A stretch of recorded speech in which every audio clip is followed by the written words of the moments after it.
What happens when a single act of defiance transforms an entire justice system? In this gripping tale, we follow Olivia Morgan, a brilliant attorney with a passion for fairness, and Judge Henry Carmichael, a strict and unyielding jurist known for his ironclad adherence to the law. When Olivia's late arrival to court sparks a confrontation with the judge, it sets off a chain of events that will challenge both their beliefs, test their resilience, and reshape the very fabric of their lives. From tense courtroom battles to groundbreaking reforms, their unlikely partnership grows into a movement that changes not just them, but an entire legal community. Will they rise above the resistance they face, or will the weight of tradition hold them back? Dive into a story of redemption, growth, and the enduring fight for justice. Before we start, let us know in the comments. Do you believe that one person can spark real change? And don't forget to hit that subscribe button to join us for more powerful stories that explore the human spirit and the systems we live in. Now let's step into the courtroom. The Greenfield County Courthouse in Atlanta stood as a monument to tradition, its marble columns catching the golden morning light. Inside, the halls echoed with hurried footsteps, punctuated by the shuffle of papers and the hum of voices. Lawyers in tailored suits moved with purpose, their expressions sharp and practiced. Clerks rushed between offices, arms loaded with files, the day's cases already commanding their attention. Judge Henry Carmichael, seated in his wood-paneled chambers, flipped through the docket for the day. At 58, he was a fixture in the courthouse, a judge known for his discipline, his insistence on decorum, and his disdain for excuses. His silver hair was perfectly combed, his black robe hung neatly on a hook behind him, and his steel-gray eyes scanned the pages before him with meticulous focus. Another corporate suit, he muttered under his breath, his pen tapping against the desk. The first case of the day involved a dispute between a small cafe owner and a major supplier, a classic David and Goliath situation that, in his experience, often dragged on with unnecessary theatrics. He frowned. Let's hope they're prepared. Across town, Olivia Morgan darted through the narrow hallway of her office, her heels clicking on the polished floors. At 41, Olivia was a rising star in Atlanta's legal world, a fierce advocate for justice who balanced high-profile corporate cases with pro bono work for the underprivileged. Her navy blue suit was impeccable, her pearl earrings subtle yet elegant, but her usually composed demeanor was stretched thin this morning. Olivia, Jenna Brooks, her assistant, burst into the office, her face pale. It's Mia Henderson. She's here, and she's in tears. Her landlord's trying to evict her today despite the stay order. Olivia froze mid-step. Mia Henderson, a young single mother with a 3-month-old daughter, had been one of her most urgent pro bono cases. The landlord's actions were not only illegal, but cruel. She checked her watch, 8:45 a.m. Her case in Judge Carmichael's courtroom was scheduled for 9 a.m., and the judge was infamous for his intolerance of tardiness. Bring her into the conference room, Olivia said, grabbing her phone, and call the courthouse. Let them know I might be a few minutes late. Jenna hesitated. Olivia, you know Carmichael's reputation. I know, Olivia said firmly, but I won't let Mia be thrown out on the street. By 9:07 a.m., Olivia was sprinting up the courthouse steps, her arms laden with files. The cold marble beneath her feet seemed to echo louder than usual, her hurried steps drawing glances from clerks and attorneys who knew the judge's strict adherence to time. The courtroom was already packed when Olivia pushed open the heavy wooden doors of courtroom 301.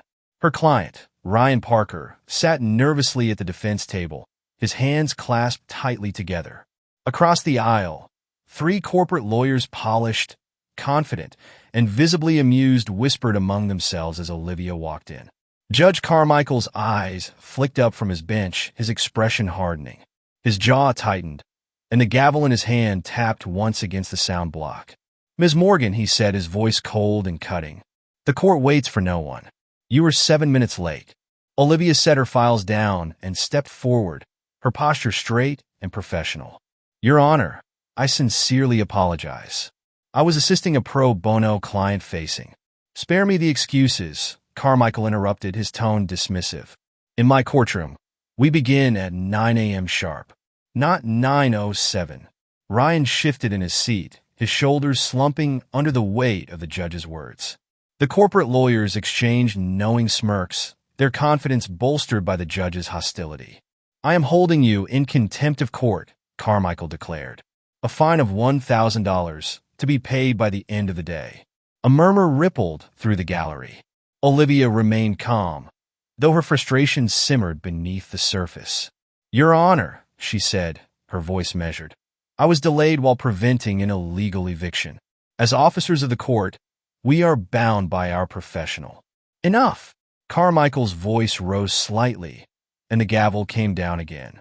"Another word, Ms. Morgan, and I will double the fine. Now, take your place." Olivia's composure didn't waver as she walked to the defense table. She sat beside Ryan, who leaned in and whispered, "Do we even have a chance?" "Always," Olivia replied, her voice steady. "Let me do the work." The trial began, with the plaintiff's legal team laying out their case. Olivia's client, Ryan Parker, was the owner of a beloved local cafe, accused of breaching a supply contract with the corporation. The corporate lawyers painted a picture of negligence and bad faith, their arguments smooth and practiced. When Olivia began her cross-examination, Judge Carmichael's interruptions came swiftly. "Ms. Morgan, stick to the point," he snapped as she laid out her timeline. "Your Honor," she replied, keeping her tone respectful. "The timeline is crucial to understanding." "Move on," he interrupted, waving a hand. Ryan glanced at Olivia, his worry deepening. But she pressed on, unshaken. Each point she raised chipped away at the plaintiff's argument, her questions precise and unrelenting. During a recess, Carmichael retreated to his chambers.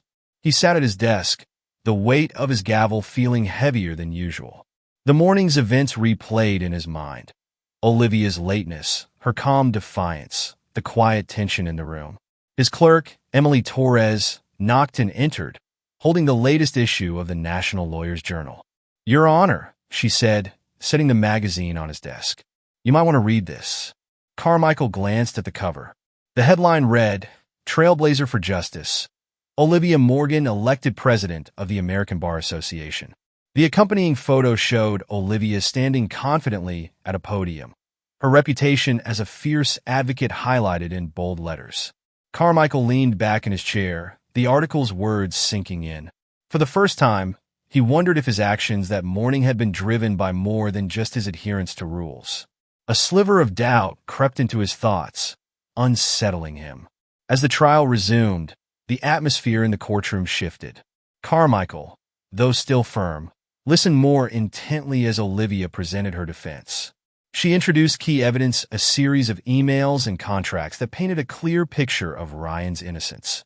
The corporate lawyer's confidence began to falter. By the afternoon, Olivia called her expert witness, a supply chain analyst, to testify. The analyst's testimony dismantled the plaintiff's claims, exposing inconsistencies that undermined their case. For the first time, Ryan allowed himself a glimmer of hope. "We might actually win this," he whispered to Olivia. She smiled, though her focus remained razor-sharp. One step at a time.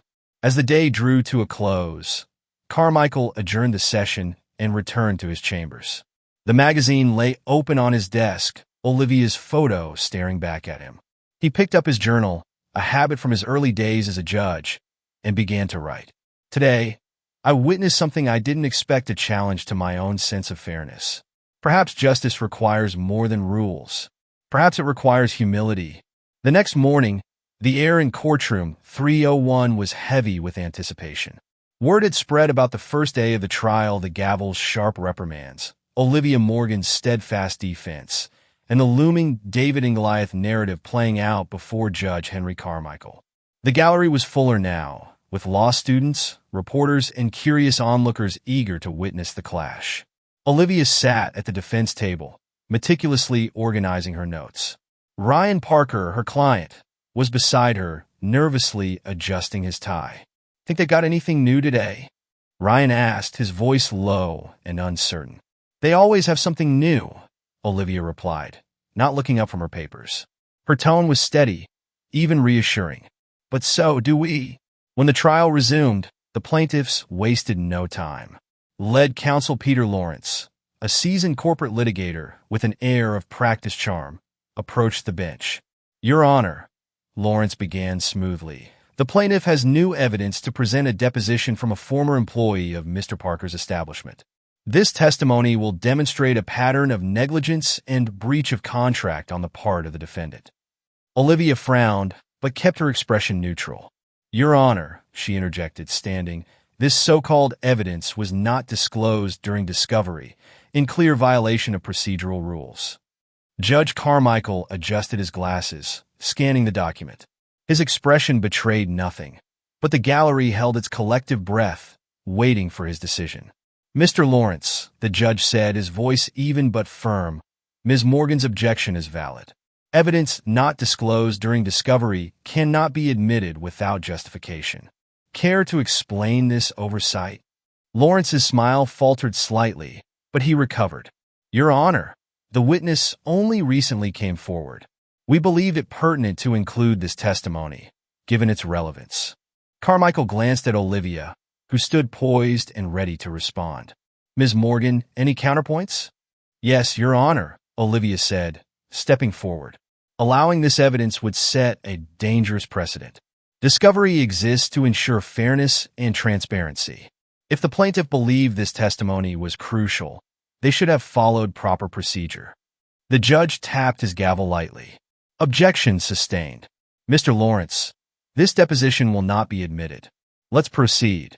Olivia returned to her seat, her expression calm, though Ryan exhaled audibly beside her. "You're amazing," he whispered.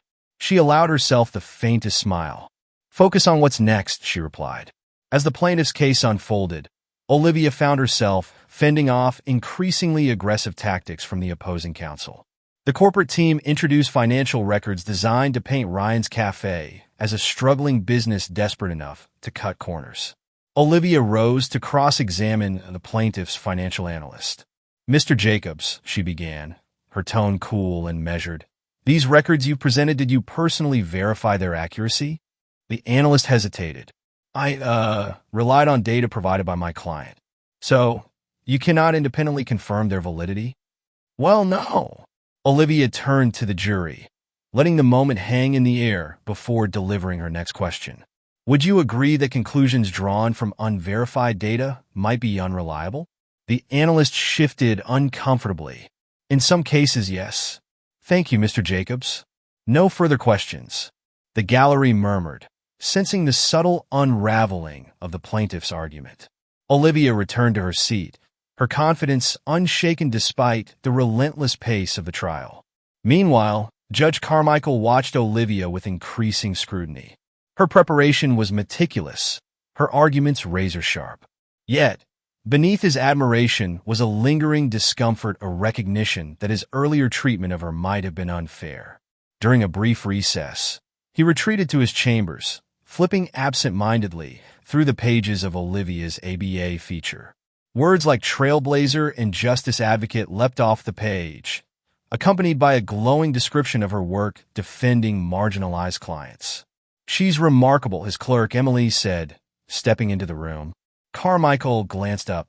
"I know that now." Emily hesitated. "With all due respect, Your Honor, the whole courthouse knows it. Maybe it's time to show her that you do too." The judge didn't respond, but Emily's words stayed with him as he returned to the bench. That afternoon, Olivia presented her first major piece of evidence, a series of emails between Ryan and the plaintiff's representatives, clearly documenting his attempts to resolve the contract dispute amicably. "These communications show a pattern of good faith on the part of my client," Olivia explained, her voice steady. The plaintiffs, however, repeatedly escalated the situation, ultimately filing this lawsuit to intimidate a small business owner. The corporate lawyers objected, accusing Olivia of speculation, but Carmichael overruled them. "Proceed, Ms. Morgan," he said, his tone softer than it had been earlier. Ryan shot Olivia a hopeful glance, his confidence bolstered by her unshakable presence. She continued building her case, layer by layer, her arguments precise and irrefutable. By the end of the day, the corporate lawyers were visibly frustrated. Their polished facade was beginning to crack under the weight of Olivia's relentless defense. As the courtroom emptied, Carmichael lingered on the bench, his thoughts heavy. The day's proceedings had challenged him in ways he hadn't anticipated, not just as a judge, but as a person. He watched Olivia gather her files, her composure unbroken despite the grueling pace of the trial. For years, he had prided himself on his fairness, his commitment to upholding the law. Yet, watching Olivia, he couldn't ignore the nagging thought that fairness required more than impartiality, it required humility. For the first time in his career, he wondered if his rigid adherence to rules had blinded him to the nuances of justice. The next morning, courtroom 301 was packed once again. Before the trial resumed, Carmichael cleared his throat, signaling for the room's attention. "Before we continue," he began, "I have something I need to address." Olivia looked up, surprised. The gallery fell silent, the weight of the moment palpable. "Ms. Morgan," Carmichael said, his voice steady but sincere, "yesterday, I interrupted your arguments unnecessarily and dismissed your explanation for being late. Upon reflection, I realized this was unfair. You have conducted yourself with the utmost professionalism, and I apologize for my actions." A ripple of astonished murmurs spread through the room. Olivia rose to her feet, her expression composed but touched. "Your Honor," she replied, her voice clear, "I appreciate your acknowledgement. Justice isn't just about the law, it's about accountability. Thank you." For the first time in years, Carmichael felt something shift within him, a recognition that justice, like the people it served, was a work in progress. The courthouse buzzed with a renewed sense of purpose after Judge Carmichael's public apology to Olivia Morgan. The morning sunlight filtered through the towering windows, casting long shadows across the polished marble floors. Clerks and attorneys whispered in hallways about the rare event they had witnessed, a judge admitting fault in open court. In her office, Olivia sat at her desk, sifting through her trial notes. Though the apology had been unexpected, she knew the battle was far from over. Opposing counsel would be more aggressive today, eager to recover from the blow to their credibility. Jenna, her assistant, entered with a fresh cup of coffee. "You've got the courthouse buzzing," she said, setting the cup down. Olivia smiled faintly. "It's not about me, Jenna. It's about Ryan and the hundreds of other small business owners who deserve fairness." She glanced at her watch. "Let's get to it." In courtroom 301, the corporate legal team wasted no time launching their next salvo. Peter Lawrence, their lead attorney, approached the bench with a stack of documents. "Your Honor," Lawrence began, his voice smooth and calculated, "we've uncovered additional financial discrepancies in Mr. Parker's business records. These figures directly contradict the defense's claim of good faith negotiations." Olivia rose immediately. "Your Honor, this so-called evidence was submitted well past the discovery deadline. Introducing it now is not only procedurally improper, but prejudicial to my client." Judge Carmichael's expression was unreadable as he studied the documents. He looked up, his gaze flicking between the two attorneys. "Mr. Lawrence, this court does not look kindly on surprises. Unless you can provide a compelling reason for this late submission, I will have to sustain Ms. Morgan's objection." Lawrence hesitated, clearly caught off guard. "Your Honor, we believe the relevance of this evidence outweighs procedural timing." "Noted," Carmichael replied, his tone firm. "But the rules exist for a reason." Objection sustained. "Let's proceed." The gallery murmured quietly as Olivia returned to her seat. Ryan leaned over, his voice barely above a whisper. "Are they running out of tricks?" "They're not out yet," Olivia replied, flipping through her notes. "But we're ready for them."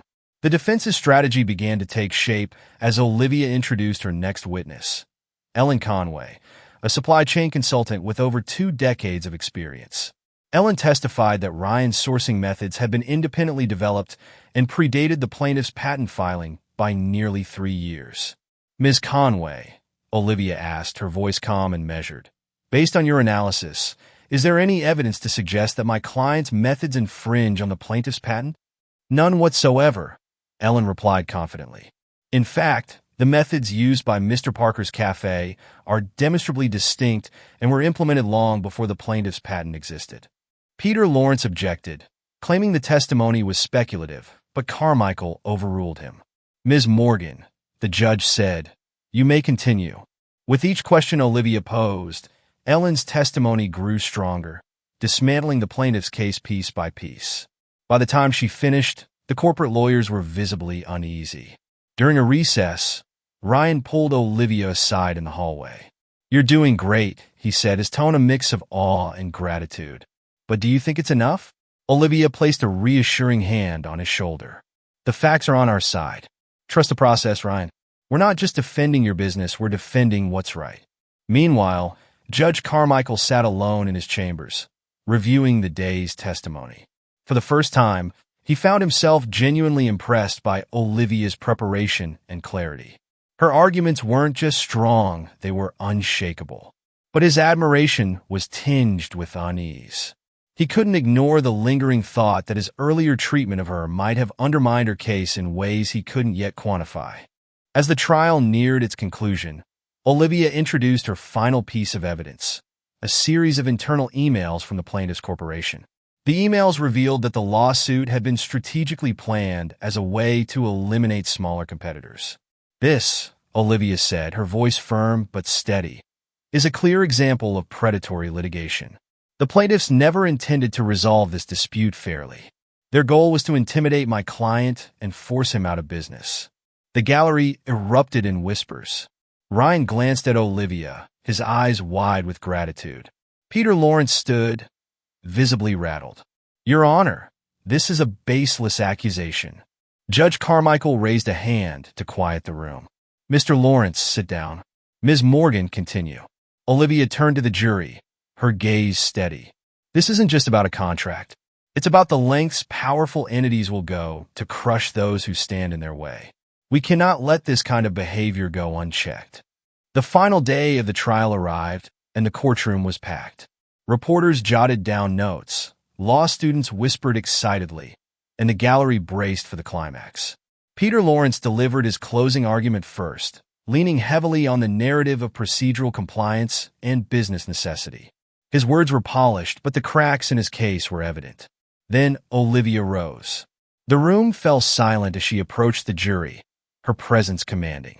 "Ladies and gentlemen of the jury," she began, her voice resonating with conviction. "This case is about more than a contract. It's about fairness. It's about whether the justice system will stand up for the small business owner who plays by the rules or allow the powerful to rewrite those rules for their own gain." She paused, letting her words settle.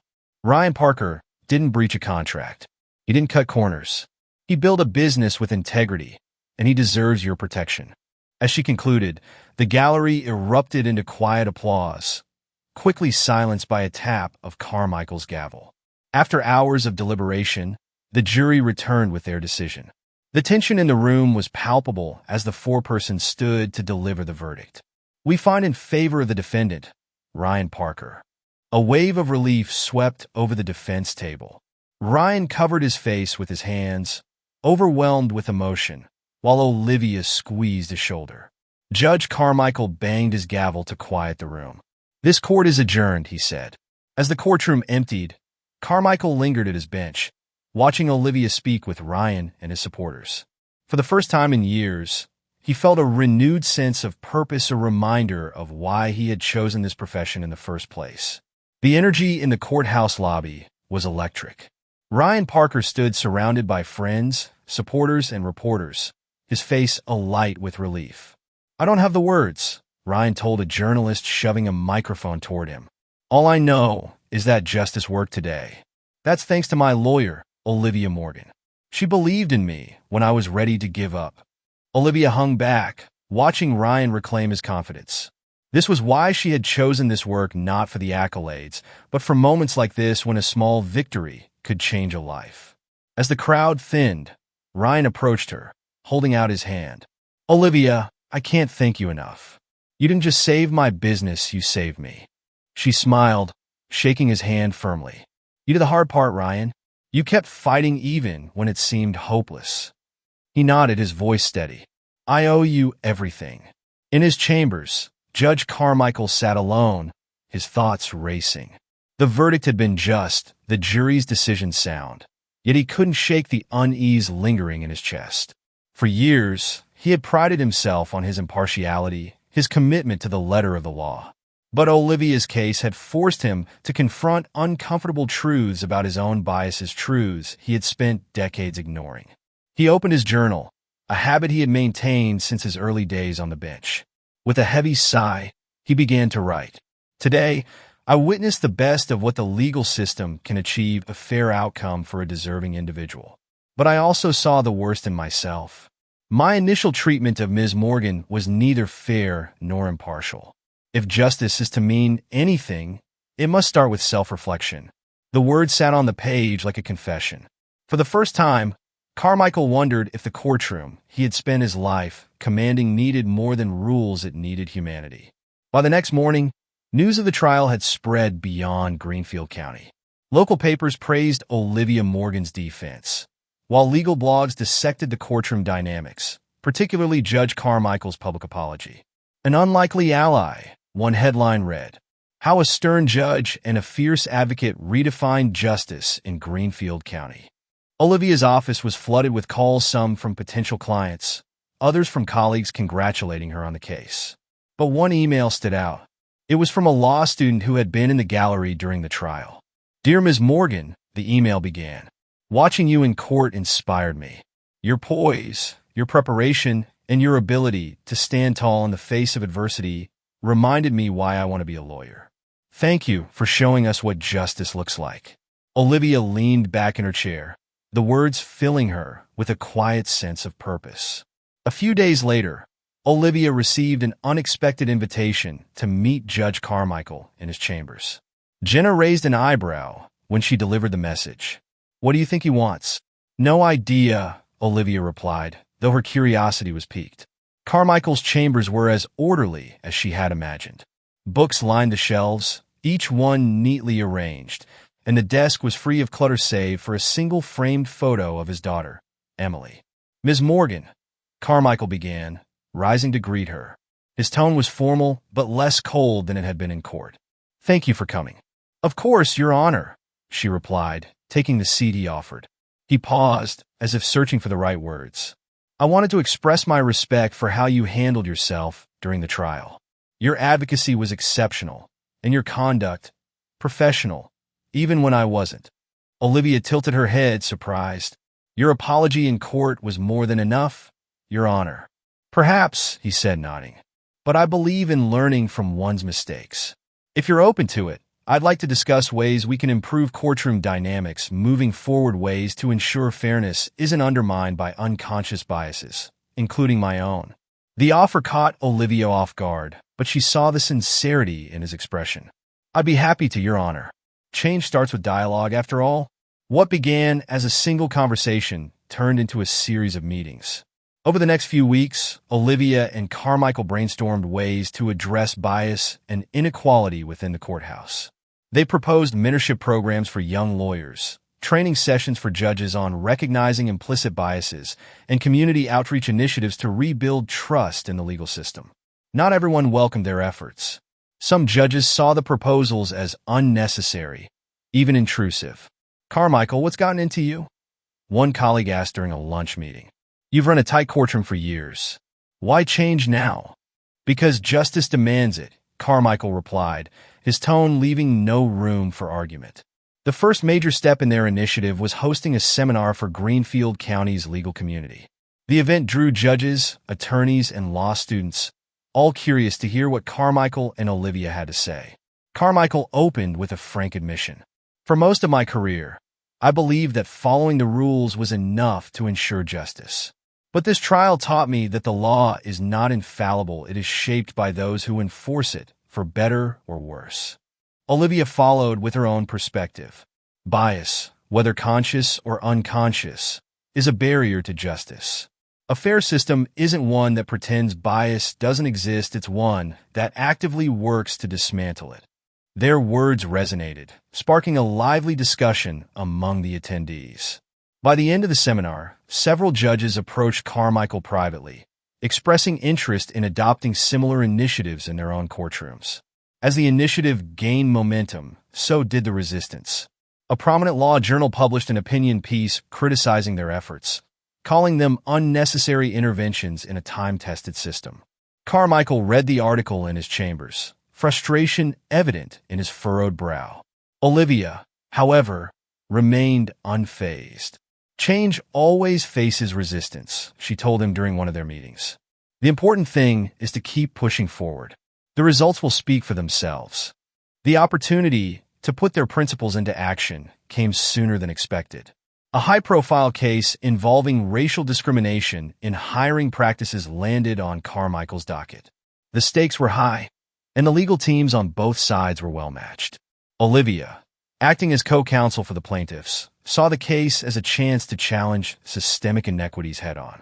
Carmichael, meanwhile, viewed it as a test of his ability to apply the lessons he had learned.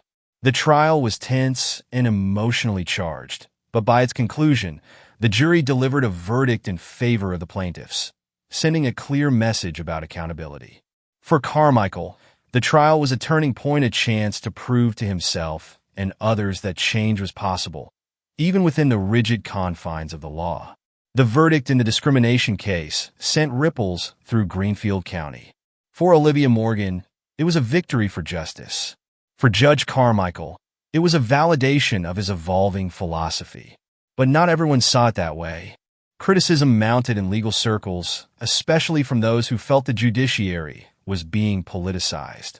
A local bar association president, Harold Fisher, publicly called Carmichael's recent rulings a departure from judicial neutrality. "Carmichael's gone soft," Fisher said during an interview. "This obsession with reform is clouding his judgment." Olivia read the comments in the morning paper, her frustration bubbling beneath her composed exterior. "It's not softness," she muttered, setting the paper down. "It's fairness."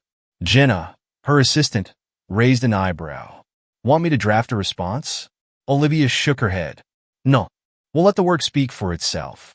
The backlash wasn't limited to Carmichael. Olivia faced scrutiny from within her own firm. During a tense board meeting, one senior partner voiced concerns about her involvement in the judicial reform initiative. "Your work is impressive, Olivia," he said, his tone diplomatic but firm. "But some of our corporate clients are beginning to question whether your advocacy aligns with their interests." Olivia met his gaze evenly. If advocating for fairness and equity makes some clients uncomfortable, then perhaps they're not the right clients for this firm. The room fell silent, her words hanging heavily in the air. Another partner, Diana Graves, finally spoke. "Olivia's values have always been a cornerstone of this firm. We stand by her." Despite Diana's support, Olivia left the meeting feeling the weight of her choices. The path she had chosen was not without its costs. Meanwhile, Carmichael was grappling with his own doubts. Late one evening, he sat in his chambers, reviewing his journal entries from the past year. While the initiative had gained traction, the resistance had taken a toll. A knock on the door interrupted his thoughts. Emily Torres, his loyal clerk, entered with a stack of letters. "From the public," she said, setting them on his desk. Carmichael opened the first letter, his eyes scanning the words. "Judge Carmichael, thank you for standing up for fairness. Your work gives me hope for my son's future." He smiled faintly, but hesitated before opening the next. Not all letters had been kind. Some accused him of bias, of abandoning the principles of the law for personal ideals. "Everything okay, Your Honor?" Emily asked. Carmichael nodded, just thinking about what comes next. The next major trial to land on Carmichael's docket involved a labor union suing a corporation for unsafe working conditions. The stakes were high, with national media coverage and reputations on the line. The corporation's legal team, led by the formidable Amanda Sterling, came prepared with an arsenal of evidence. The union, represented by Olivia Morgan, presented a passionate case rooted in the experiences of the workers. But early in the trial, Carmichael caught himself falling into old habits. He interrupted Olivia's opening statement twice, once to request clarification and another time to urge brevity. By the second day, the gallery noticed a clear disparity.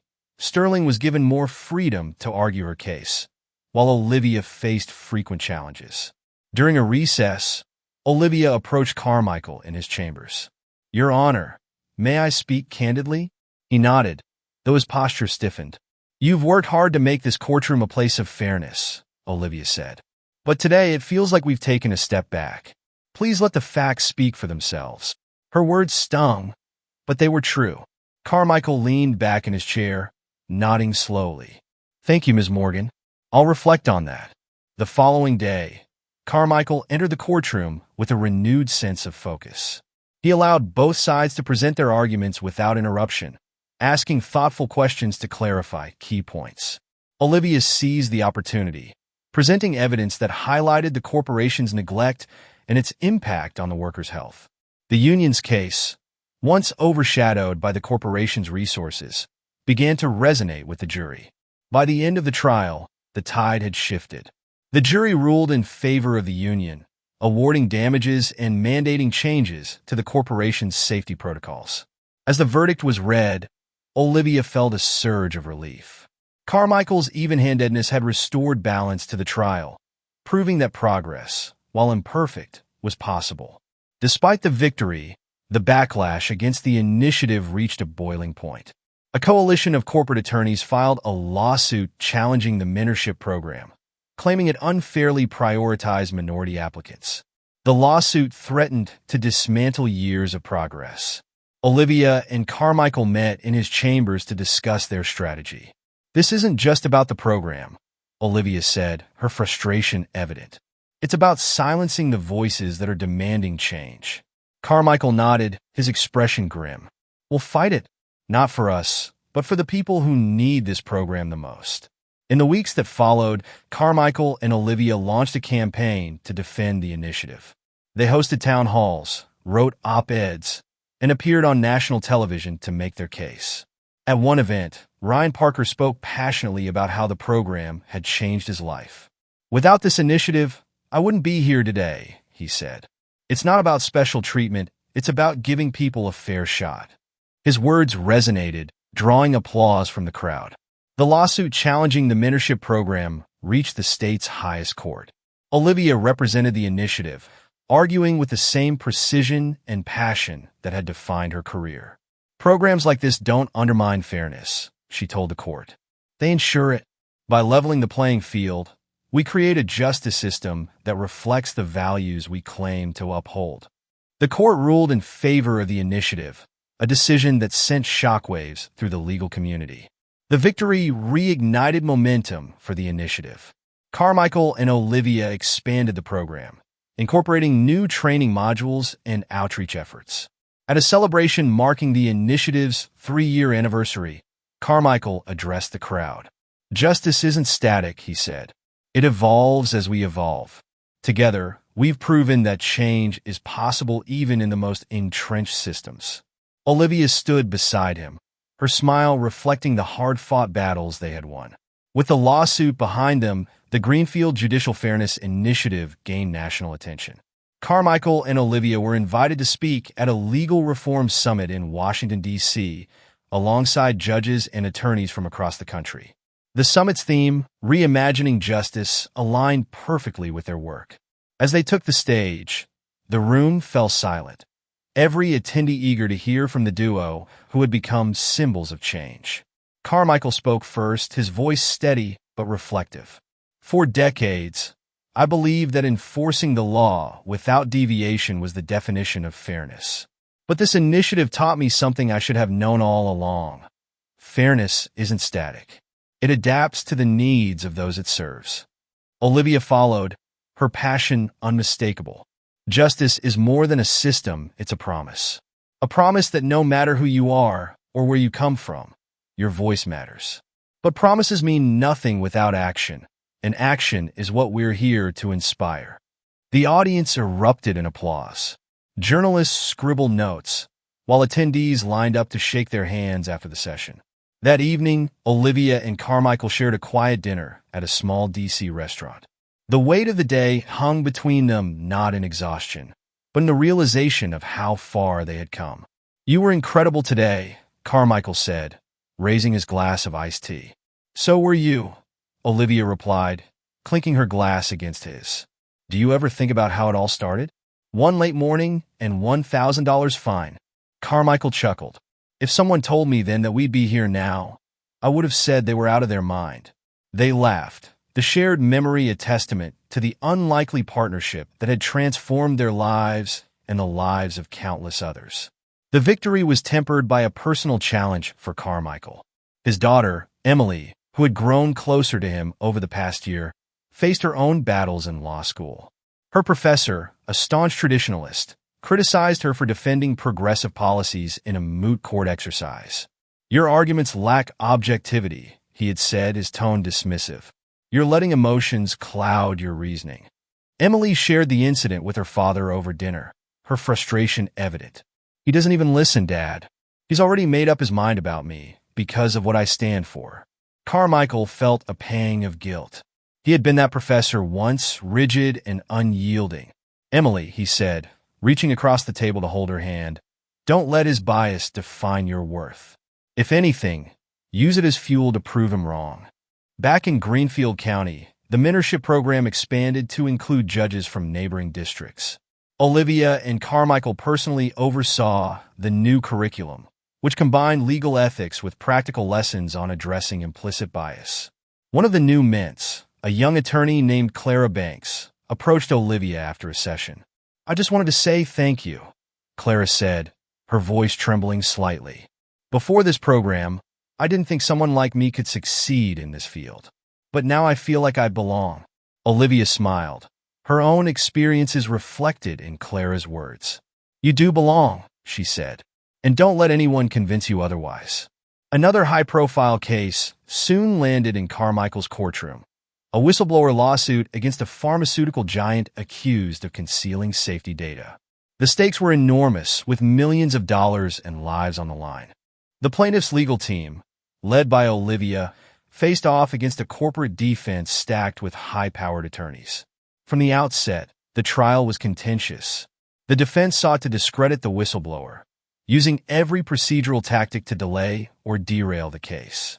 Olivia remained unshaken, presenting evidence that painted a damning picture of corporate negligence. "This case isn't just about money," she told the jury. "It's about accountability, about holding the powerful to the same standard as everyone else." Carmichael presided with a steady hand, ensuring both sides were heard without interference. His years of introspection and growth had prepared him for this moment, and it showed. Midway through the trial, the defense introduced a surprise witness, a former employee of the whistleblower, who alleged that the plaintiff had fabricated key evidence. Olivia immediately objected, citing a lack of disclosure, but Carmichael allowed the testimony to proceed, noting its potential relevance. The witness's claims cast a shadow over the trial, forcing Olivia to work tirelessly to discredit their credibility. The pressure was immense, but her meticulous preparation paid off. By cross-referencing documents and testimony, she exposed inconsistencies in the witness's story. In his chambers that evening, Carmichael reflected on the weight of his decision. He knew the trial would be a turning point, not just for the parties involved, but for his own legacy as a judge. After weeks of testimony, the jury returned its verdict in favor of the whistleblower. The pharmaceutical company was ordered to pay substantial damages and issue a public apology. As the courtroom erupted in murmurs, Olivia turned to her client, her expression a mix of relief and pride. "You did it," she said quietly. "No," the whistleblower replied, tears streaming down their face. "We did it." From the bench, Carmichael felt a deep sense of satisfaction. This was why he had chosen to embrace change, not for accolades, but for moments like this, when justice felt real and tangible. Despite their successes, the initiative faced another hurdle. A state senator, backed by powerful lobbying groups, introduced legislation aimed at restricting judicial mentorship programs. Olivia and Carmichael mobilized quickly, rallying their supporters to oppose the bill. Town halls were held, petitions circulated, and public opinion swayed in their favor. During one particularly heated town hall, Carmichael addressed the crowd. "This isn't just about a program," he said. "It's about the kind of justice system we want to leave for future generations. Fairness isn't a privilege, it's a right." His words resonated, igniting a wave of activism that ultimately defeated the bill. As the dust settled, Olivia and Carmichael returned to their work with renewed vigor. The mentorship program continued to grow, and their collaboration became a model for judicial reform nationwide. At a ceremony celebrating the program's 5th anniversary, Olivia addressed the crowd. "This journey has been far from easy," she said. "But every step forward, every life we've touched, makes the challenges worth it." Carmichael followed, his voice filled with quiet pride. "Justice isn't static," he said. "It evolves with us. And as long as we keep striving for fairness, the work we do will never be in vain." The success of the Greenfield Judicial Fairness Initiative transformed it from a local program into a national model. Courthouses across the country began adopting its principles, and Olivia Morgan and Judge Henry Carmichael were at the center of the movement. In Atlanta, the mentorship program's new office was abuzz with activity. Walls were lined with photographs of alumni who had gone on to become public defenders, judges, and community leaders. Olivia walked through the office, stopping to greet mints as they prepared for their weekly seminar. "This is your time," she told a young lawyer named Rachel Alvarez, who was presenting a mock trial that day. "Use your voice. You've earned this." Rachel nodded nervously, but smiled. "Thank you, Ms. Morgan. I'll do my best." Meanwhile, Carmichael sat in his chambers, reviewing a proposal for a national judicial training program. His name carried weight now, and the proposal's success hinged on his endorsement. "If this works," he muttered to himself, "it could change everything." During a judicial reform conference in New York, Carmichael and Olivia crossed paths with Judge Elizabeth Warren, a dynamic jurist from California known for her progressive approach. Warren had long admired their work and was eager to collaborate. "The mentorship program is revolutionary," Warren said over lunch. "But we need to think bigger: statewide training, standardized court conduct protocols, even reforms to jury selection processes." Carmichael nodded thoughtfully. "It's ambitious, but it's necessary." Olivia smiled. "Let's make it happen." Their partnership brought fresh energy to the initiative. Warren's innovative ideas complemented Olivia's advocacy and Carmichael's experience, creating a powerful trio determined to reshape the legal landscape. As the program grew, so did the personal lives of those involved. Olivia found herself balancing the demands of her work with the possibility of a new relationship. Mark, a journalist who had covered the initiative extensively, had become a close confidant. During a rare evening off, they shared dinner at a quiet cafe. "You're always so focused," Mark said, pouring her a glass of wine. "Do you ever slow down?" Olivia laughed softly. "Not often, but moments like this remind me why I should." Meanwhile, Carmichael's relationship with his daughter, Emily, continued to blossom. She had recently passed the bar exam and accepted a position at a legal aid clinic, inspired by the work her father and Olivia had championed. "You're changing lives, Dad," Emily told him during a family dinner. "I hope I can do the same." Carmichael smiled, his heart full. "You already are." Not everyone embraced the initiative's success. A coalition of corporate attorneys and conservative lawmakers launched a campaign to discredit the program, arguing it prioritized ideology over neutrality. An op-ed in a prominent newspaper declared, "Judicial activism disguised as mentorship threatens the impartiality of our courts." Olivia read the article with a mixture of frustration and resolve. "They're scared," she told Jenna during a meeting. "Scared because they know we're making progress." Carmichael, too, felt the pressure. During a private meeting with a group of senior judges, one colleague questioned his motives. "Henry, you've been a rock in this courthouse for decades," the judge said. "Why risk your reputation on something so divisive?" Carmichael's response was calm but firm. "Because the law is only as strong as the people it serves. If we don't adapt, we fail them." A landmark case soon tested the principles of the mentorship program. A whistleblower accused a tech company of violating antitrust laws, and the trial was assigned to Carmichael's courtroom. The stakes were enormous, with billions of dollars and corporate reputations on the line. Olivia represented the whistleblower, while the tech giant's legal team employed every tactic to discredit her client. The trial was intense, with high-profile witnesses, complex evidence, and media scrutiny. But Carmichael presided with unwavering fairness, applying the lessons he had learned over the years. When the jury ruled in favor of the whistleblower, the decision was hailed as a victory for justice and a testament to the initiative's impact. The verdict reignited public support for the program, silencing many of its critics. Carmichael and Olivia were invited to speak at the National Judicial Council's annual conference, where they unveiled their next initiative, a nationwide mentorship network for underrepresented law students. "This isn't just about the legal system," Olivia said during her keynote address. "It's about creating opportunities for those who've been shut out for too long." Carmichael added, "Justice isn't a destination, it's a journey. And we're just getting started." The audience responded with a standing ovation, the energy in the room a powerful reminder of the movement's momentum. 1 year later, the mentorship network was thriving, with chapters in 30 states. Olivia, now chairing a federal judicial equity task force, balanced her national responsibilities with her continued work in Greenfield County. Carmichael, though officially retired from the bench, remained deeply involved in the program. He spent his days mentoring young judges, sharing the wisdom he had gained through his years of experience and his mistakes. During a quiet afternoon at the courthouse, Carmichael and Olivia sat together, watching a new class of men present their mock trials. "Do you ever think about how far we've come?" Olivia asked. "Every day," Carmichael replied, "and it still feels like we're just scratching the surface." The story concludes with a glimpse into the future. Clara Banks, a mentee from the early days of the program, is now a respected judge. She presides over her first high-stakes case with the same balance of fairness and compassion that Carmichael and Olivia had exemplified.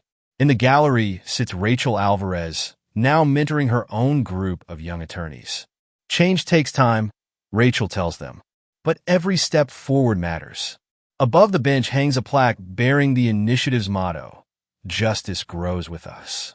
As the years pass, the impact of the Greenfield Judicial Fairness Initiative spreads beyond courthouses and classrooms, reshaping public trust in the legal system. In a final scene, Olivia and Carmichael stand outside the courthouse, watching as the next generation carries their legacy forward. The sun sets behind them, casting long shadows across the steps, a reminder that progress is always a work in progress. As the Greenfield Judicial Fairness Initiative reached its 5th anniversary, a new wave of criticism emerged, led by influential political figures claiming the program fostered partisanship in the judiciary. Media outlets began framing the debate as a clash between tradition and progress. Olivia Morgan, while no stranger to scrutiny, felt the pressure mounting. During a press conference, a journalist asked pointedly, "Ms. Morgan, do you think it's appropriate for judges to engage in mentorship programs that some argue promote ideological agendas?" She paused, then replied with calm confidence, "The purpose of this initiative isn't to push an agenda, it's to ensure fairness in our courts. The law should work for everyone, not just the privileged few. That's not ideology, that's justice." The clip went viral, earning both praise and backlash. Olivia leaned on her team for support, determined to stay focused on the work. Amid the controversy, an unexpected voice spoke out in favor of the initiative. Harold Fisher, the former Bar Association president who had once criticized Carmichael's reforms. During an interview on a popular legal podcast, Fisher admitted he had underestimated the program's impact. "I was skeptical at first," Fisher said, "but after seeing how the program has empowered young lawyers from all backgrounds, I can't deny its value. We need more initiatives like this, not fewer." Carmichael listened to the podcast in his chambers, a faint smile tugging at his lips. People could change, he was living proof of that. The program reached a pivotal milestone when Olivia and Carmichael were invited to testify before Congress about the initiative's success. The hearing was tense, with some lawmakers questioning the program's neutrality and effectiveness. Olivia handled the questions with grace, presenting data that showed a marked improvement in courtroom fairness and public trust in participating jurisdictions. "Justice isn't abstract," she told the committee. "It's measured by the lives it touches. This program has given hope to those who felt invisible in our legal system. That's something we can all be proud of." Carmichael's testimony was equally compelling. "For years, I thought the role of a judge was to enforce the law without bias. But justice is about more than laws, it's about people. Programs like this remind us of that truth. The committee's final report praised the initiative, calling it a model for judicial integrity and public trust. As the initiative grew, Olivia and Carmichael began transitioning leadership to younger colleagues. Sophia Reynolds, one of the program's early mints, was tapped to oversee the National Mentorship Network. During a leadership meeting, Sophia expressed her gratitude. "You both took a chance on me when I didn't believe in myself. I'll never forget that." Olivia smiled warmly. "You've earned this, Sophia. Now it's your turn to inspire the next generation." The transition marked a new chapter for the initiative, ensuring its sustainability beyond Olivia and Carmichael's direct involvement. On a quiet evening in Atlanta, Carmichael sat on his porch, a journal in his lap. The pages chronicled his journey from rigidity to redemption, each entry a testament to the lessons he had learned. Emily joined him, a cup of tea in hand. "Writing again?" she asked with a smile. He nodded. "It helps me process everything. This work, it's bigger than I ever imagined." "You've changed so much, Dad," Emily said, her voice filled with pride. "And because of you, so many others will get the chance to make a difference." Carmichael reached for her hand, his voice thick with emotion. "The truth is, Emily, I learned as much from you as I did from Olivia. You've always been my biggest inspiration." Meanwhile, Olivia stepped into her new role as chair of the National Judicial Equity Task Force. The position allowed her to advocate for systemic reforms at the federal level while continuing to mentor young attorneys. One evening, as she prepared for a major policy presentation, she received a letter from Mia Henderson, the single mother she had helped years ago. Mia wrote, "Ms. Morgan, your kindness changed my life. My daughter and I are thriving because of you. Thank you for seeing us when no one else did." Olivia reread the letter, her resolve deepening. The work was exhausting, but moments like this reminded her why it mattered. The initiative's annual summit in Chicago brought together thousands of legal professionals, community leaders, and mints from across the country. The atmosphere was electric, with attendees eager to celebrate the program's achievements and chart its future. Carmichael and Olivia took the stage together, their partnership a symbol of what collaboration could achieve. "This initiative started with one courtroom and one apology," Carmichael began. "Today, it's a movement that has touched countless lives. But the work isn't finished. It never is." Olivia followed, her voice ringing with conviction. "Justice grows with us. And as long as we continue to learn, listen, and lead with integrity, we can create a system that serves everyone." The standing ovation that followed was thunderous, a testament to the movement's impact. In the months following the summit, the mentorship program expanded to include partnerships with law schools and community organizations. Young lawyers like Clara Banks and Rachel Alvarez became leaders in their own right, carrying the torch forward. Carmichael and Olivia took a step back from the spotlight, content to watch the initiative flourish. One day, as they walked through the bustling halls of the Greenfield County Courthouse, Carmichael turned to Olivia. "Do you think they'll remember how this all started?" Olivia smiled. "Maybe, but what matters is that they keep building on it.